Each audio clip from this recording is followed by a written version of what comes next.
everyone, welcome to a showcase of brilliance and innovation. I'm Shruti and this is Icons of UAE. Today, we shift gear to unveil the story of a man who is not only a successful businessman but also a super bike racer.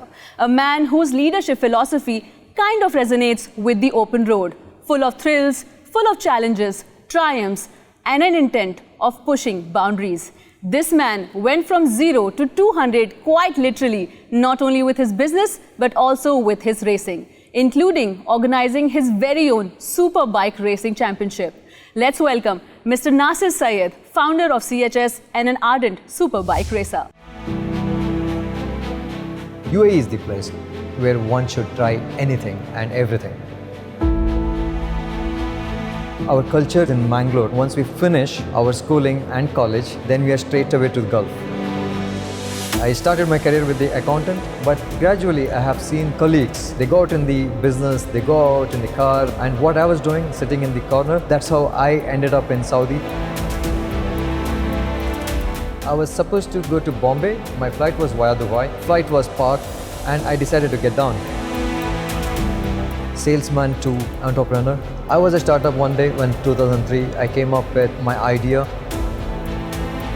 Scaffolding is the thing what changed my life. I have my multiple companies, so I'm the first company to establish a factory of valves industry. Business made me make my money, but my passion kept me alive. I'm a biker since beginning, my school days, my college days. I'm the only Indian who's won so many trophies in this country. Success and speed, we are the top 5 at the moment.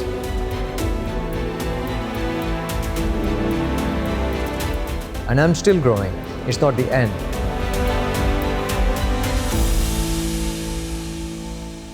Thank you so much for joining us today. Thanks for having me here. Your story is so inspiring, so interesting. Let's start from the beginning, how it all started. It's all started from my small town called Karkala, that's in Karnataka, where I did my schooling. And from there, schooling, after 10th, I went to Bangalore to study my college. Like I started my first year from Bangalore. From there, I finished my degree. From Bangalore to straight to Saudi. To Saudi? Yes. How did that happen from India to Saudi? Basically, I'm from very orthodox family. Like, our culture is in Mangalore, like kind of my town. It's always like, we students, like, once we finish our schooling and college, then we are straight away to the Gulf. That's how our people mentality is. Like, whoever my uncles, my cousins, we finish our graduation, either it's a normal graduation or is it engineering or anything. My next destination should be, it's Gulf. Okay. Yeah, that's the format of our life. I finished my primary, and when I went to the secondary, my goal was to go for a Indian Air Force. That's how I wanted to basically see through my career. So I went to Bangalore in the intention of going and joining for the Air Force.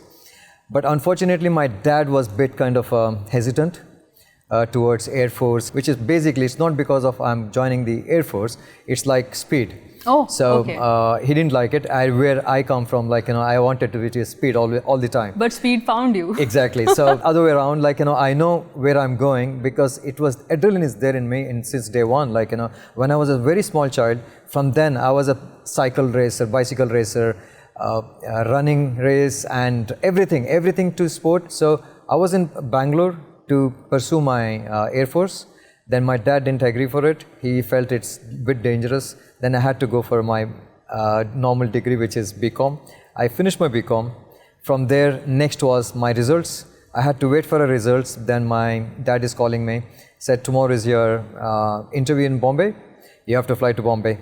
So I flew to Bombay and I got selected because it was my uncle who was arranged my job in Saudi Arabia. Okay. So I told my uncle, like, I wanted to go back to Mangalore and go to Saudi.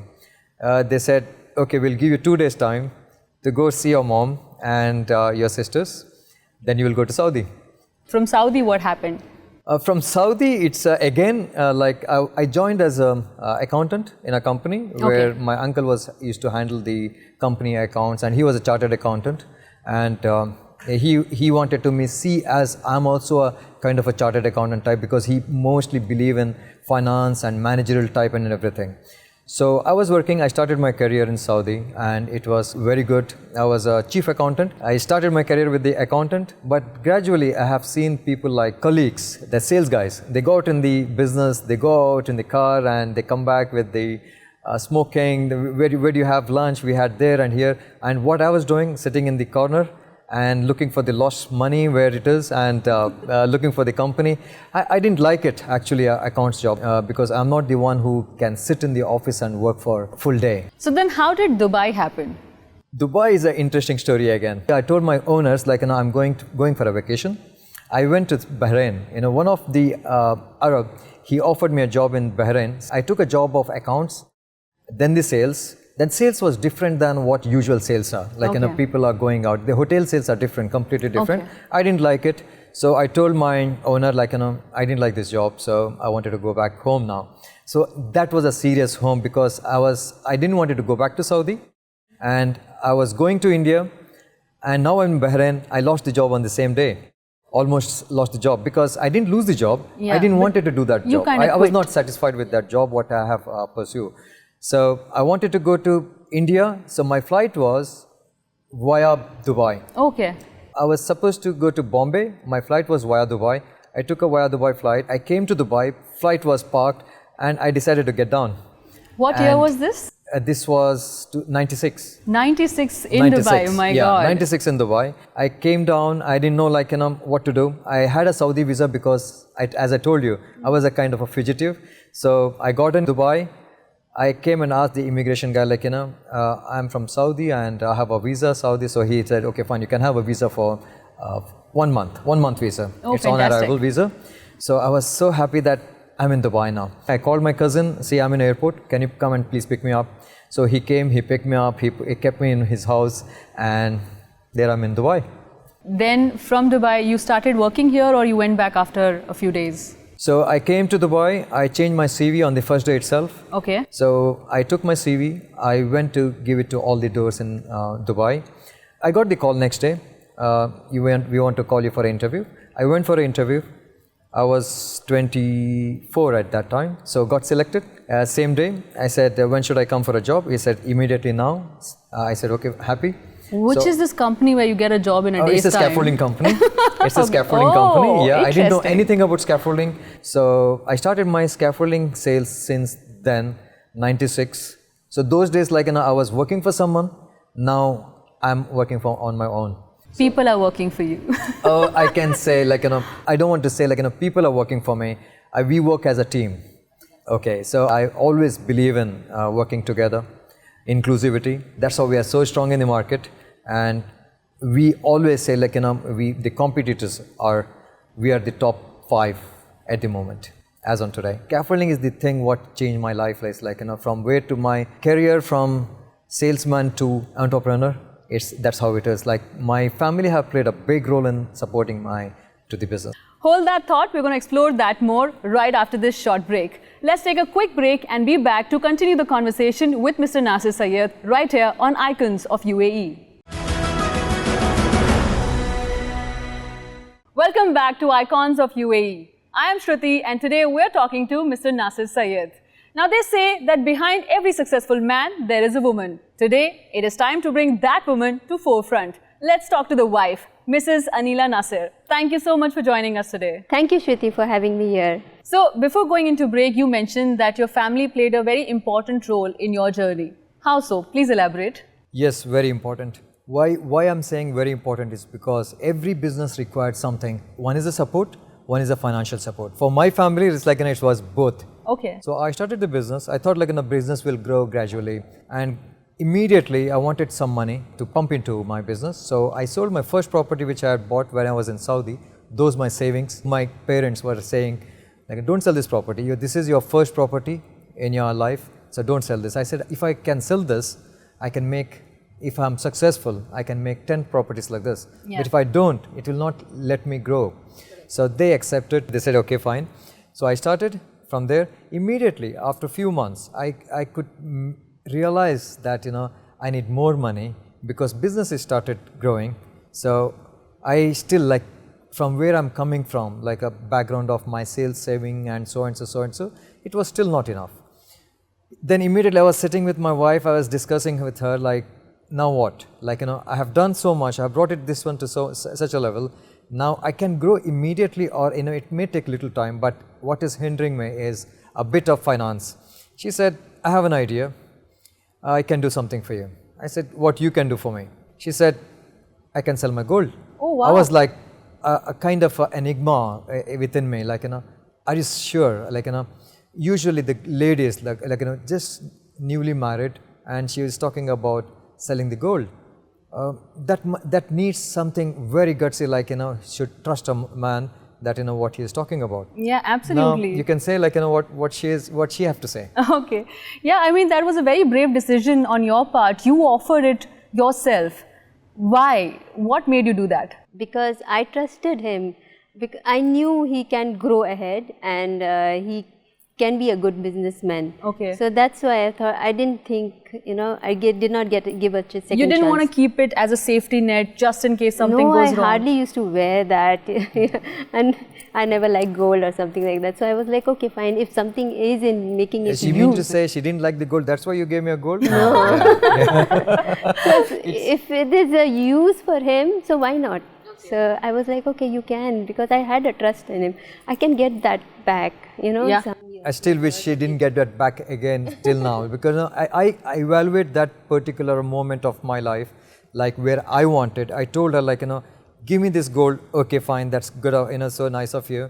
So I will return it back to you. Yeah. And still I consider, like, I still didn't give her back whatever I have given her, but that value of that particular time, the gold was, the value for my financial crisis. Not the crisis, I can say, like, it was a growth. So I feel like I can't give her back whatever she gave me. It was kind of a good vibe that she gave you. Exactly. From a good wife. So did you give her stake after that? Stake in the company? She is in partner with me, everything. Everything. I can proudly say that whatever I am today, by wealth or health or whatever, and she's a part of it. So as I understand, your business is successful because of your wife, but there is another personality of yours, which is of racing. Who do you attribute that to? Let's find out. Business made me make my money, but my passion kept me alive, which is my biking. Okay. Yes, that's my brother-in-law. He is Nabil. Okay. Yeah. Let's explore that right after I say Bhabiji. Thank you so much. Thank you so much for joining us on the show today. Thank you so much for having me here. Now let's speak to the man who fueled his need for speed, his brother-in-law, Mohammad Nabil. Thank you so much for joining us today. Thanks a lot, Shruti, for having me here.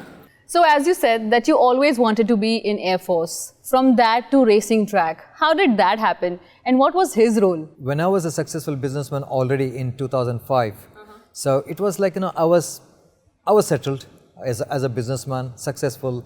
I can see, like, business is growing, everything is fine. Now I was looking for something attached to my passion. So at that time, this boy was studying in Australia. He was pursuing his masters. So he came down to Dubai and he was having his bike. He rented a bike. He showed me a carrot, like, this is the bike I want to ride. So I said, okay, fine. Can I have this bike? From there, he can tell the story from where to where, how my biking passion came from. So is it fair to say that your biking passion transferred here, or did you just rub it off? I rubbed it off. I never knew he had so much of fuel in him for biking. Okay, so what happened exactly, like when you rented that bike and you gave it to him? I had taken a bike on rent on the New Year's Eve of 2005. Okay. So he called me in the night. He's like, where are you? I said, I'm in so and so place. So he said, okay, fine, I'm coming there. I want to ride the bike. I said, okay, fine. I just sat on the bike. I just moved out 20 to 50 meters. Then I had to take a right turn. I couldn't find the brake. What? I was surprised, like, I could not find the brake. Literally, I could not find the brake. So I had to apply the front brake. The moment I applied the front brake, I fell down. Oh my God. Because I was taking a turn, I fell down. So you from afar saw that he fell down. Yeah, what was your saw him reaction? fall down and we ran towards him because I was more worried about the bike because it was on rent. Look at that. Because he looked fine, so the bike was on the floor. So who paid for the damages? He paid. He paid for it? He Oh, paid for it. then you're fine. I was rich by that time. Then what happened?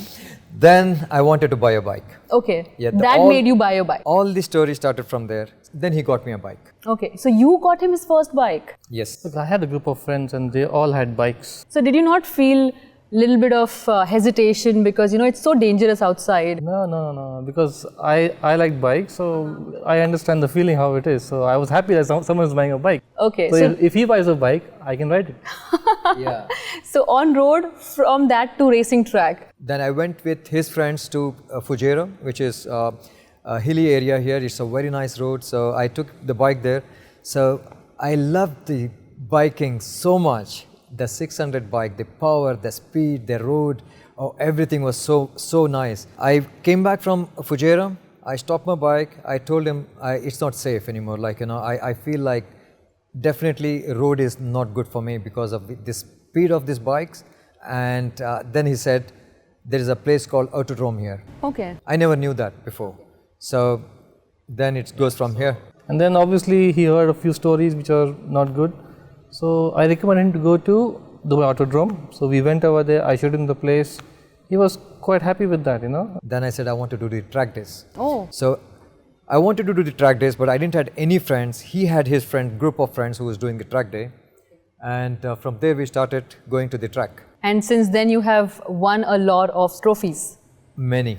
I'm the only Indian who's won so many trophies in this country. Fantastic. And today now you have your own racing championship as well. Yes, that is My called God. DSBK. It started last year.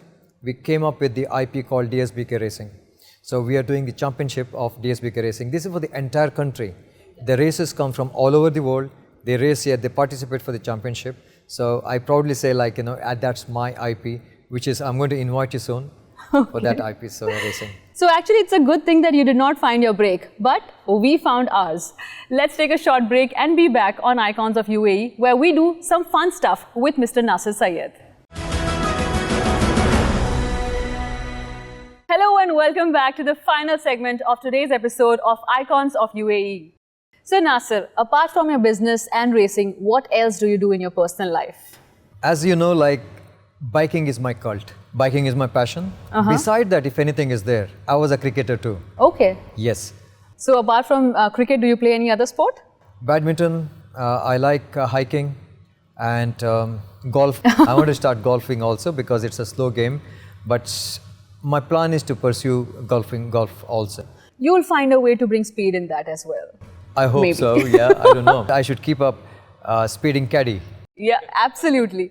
So, you have been in the UAE for a really long time. Tell me, what do you see, which is the most inspiring part of being in the UAE for businesses? What is the reason why everybody chooses UAE? There's a big reason to choose anybody for UAE because the reason I have seen, and I'm here since 2003 doing my own business. I have seen 2009 how the entire world fell down. Okay, but still UAE was still resilient. That's anybody should have to think about UAE. They have to go back to the past, 2009 especially, 2009 and 10, how UAE have taken their own era of 2009 and 10 and 11. The rest of the world, they were in depression, though Dubai was still resilient. So that's what I feel like. Dubai is the place, UAE is the place, in fact, where one should try anything and everything. You came to UAE with literally nothing, and today you are one of the biggest tycoons. How do you see UAE contributed to your success? By all aspects, the country itself, by country itself, how it is grown. Anywhere in the world, they talk about UAE, it is something different. You talk about Europe or you talk about Asia, anywhere in the world, Dubai, especially UAE or Dubai, gave me everything here, the name and fame, both. So now let's get to the rapid fire. First question for you, air or racetrack? Of course, racetrack. Racetrack. Best holiday destination? I would say India. India? Okay. Where in India? I have gone to so many countries, but still I feel like India is the best. Perfect. Who is your biggest cheerleader? My wife. Okay. One word that describes the future of your industry. Super bright. One word that describes you as a businessman. Success and speed. Fantastic. So those are two words. If I have to choose, that's again speed. Fantastic. So what, as per you, are the key achievements of your life which you look back and feel extremely proud of?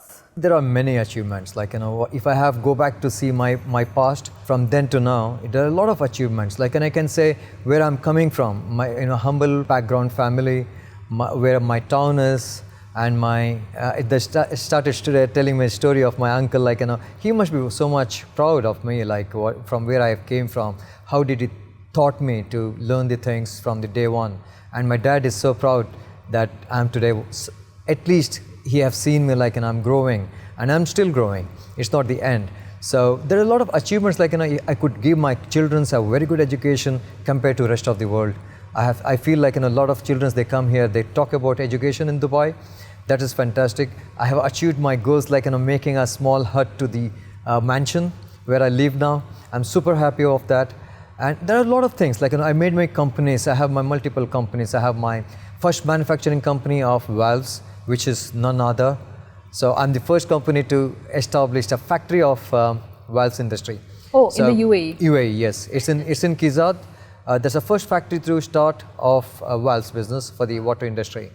So I'm that proud of. If anybody asks if any industry is here for the valves, that's our industry, which is the first one to come up with. Fantastic. So you achieve, but you keep going. Keep going, yeah. Like you said, you are super successful now. Are you doing anything for the society? I don't say, like, what I'm going back to in Dubai. Dubai, in the sense, like, what I have done for my multiple companies, there's a lot of people are working for me. That is itself is a job making, job creating things. And back home, CSR, I'm running a CSR. And there are plenty of things which I can't tell, like, what I'm doing, good things. Though I know, like, there is so many things is background is happening. Well, great people do charity silently. It should be like that. That's how it's called, charity. Fantastic. One last question before we let you go is your advice for young startups. Sometimes startups start and they die down very quickly. What can you tell them that will keep them going? It's same what had happened with me. I was a startup one day when 2003, I came up with my idea. Nobody have supported me at that time. I went to doors and so many doors, different doors. So I wanted to support all the startups whenever they have a good vision, if they have hardworking, so and so, definitely I want to support them. That's my vision now. That is fabulous. And any success mantra you'd like to share with them? Success mantra is nothing shortcut. You have to go through the hard work. If one has a determination of hardship, hard work, and the focus and dedicated, and plus not to forget your employees is your partners. This is the mantra which I am definitely wanted to share with all the new entrepreneurs or startups. You keep your employees happy. They are your asset. They are your success first step. Fantastic. Thank you so much for joining us. It was such a pleasure to have you. Thanks for having me here. All right, so with this, it's a wrap on today's show. What I learned from Mr. Nasir is that we should try and not find our breaks if we want to be successful in life. Until we meet again, this is me, Shruti, signing off from the Icons of UAE. You keep dreaming big and reach for the stars.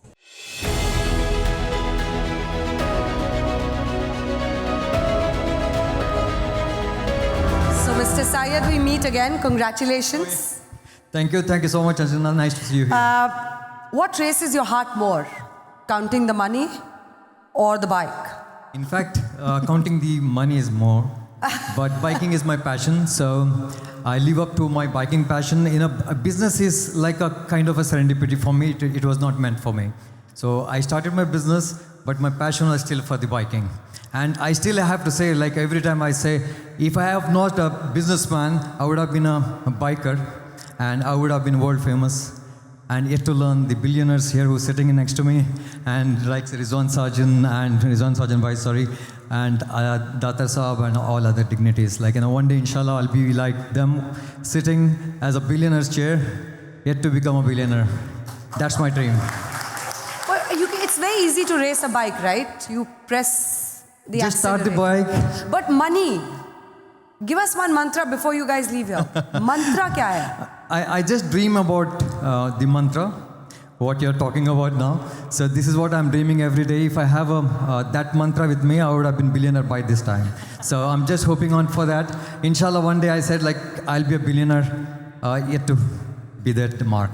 Thank you so much. Thank you so much for NKN making this kind of a platform for beginners like me. Like I'm still feel like I'm a startup. Looking at the big tycoons here who's sitting in front of me, and my passion is there, but still I want to be a entrepreneur as a businessman, biggest in the country, inshallah one day. Thank you so much. You're very humble. Thank you so much for joining us. Congratulations again.